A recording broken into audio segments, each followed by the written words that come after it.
నీ పాపం పండెను నేడు నీ భరతం పడతా చూడు నీ పాలిట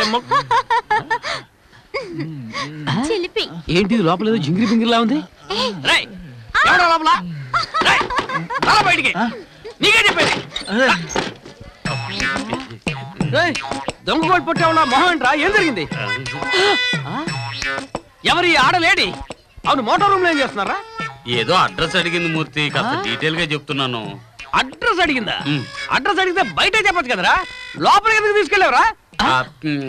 ఓహో అందుకే హౌసింగ్ బోర్డు లో నీళ్లు రాలేదు అంటున్నారు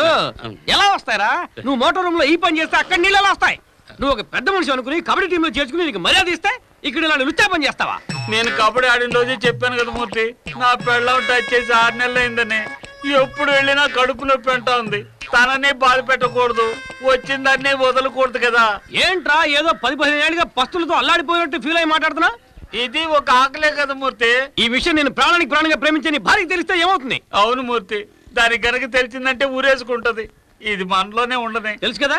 బుద్ధి లేని గాడిద మర్యాదగా నీ పెళ్ళం కడుపు నొప్పి వైద్యం చేయించి జాగ్రత్తగా చూసుకోపా ఇల్లు ఇటుంటే అట్లా 2 ఇడ్లీ ఒక వడ తీసుకురమ్మంది హోటల్కి వెళ్ళి తీసుకెళ్తాం ఆవిడ అక్కడ ఆకలితో ఉంటే నువ్వు ఇక్కడ ఆకలి తీసుకుంటావు కదా ఇలా రా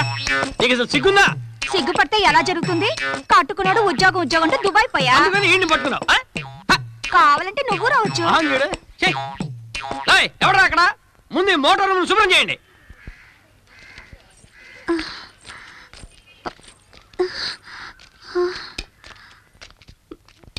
ఏ రత్తాలు ఏంటి మొగుడు కోసం చూస్తున్నావా ఎప్పుడు కడుపు నొప్పి అంటుంటే వాడే అవసరం తీలేదరా వాడు వేరే దాన్ని చూసుకుంటే ఏంటండి మీరనేది సరే ఏం భయపడకు పోను అన్ని సర్దుకుంటాయి నువ్వు నీ ఆరోగ్యం చూసుకుని వాడు కూడా అప్పుడప్పుడు సంతోష పెడుతుండు ఇప్పుడు ఎక్కడున్నారండి ఆయన వస్తున్నాడా అయ్యో నా మొగుడు వస్తున్నాడట ఎవడది పీటీ షోలో పరిగెత్తున్నాడు ఆయన ఒక బాక్సర్ ఊరికి చూసెళ్తున్నాడా ఓహో ఆ రూట్ లో పోతుందా కదా నీ మొగుడు 1 వేలో వెళ్తుంటే నువ్వు హైవేలో వెళ్తున్నావా ఇది రత్తాలు పోతే పోయారు గానీ యాక్సిడెంట్ చేసుకోకండి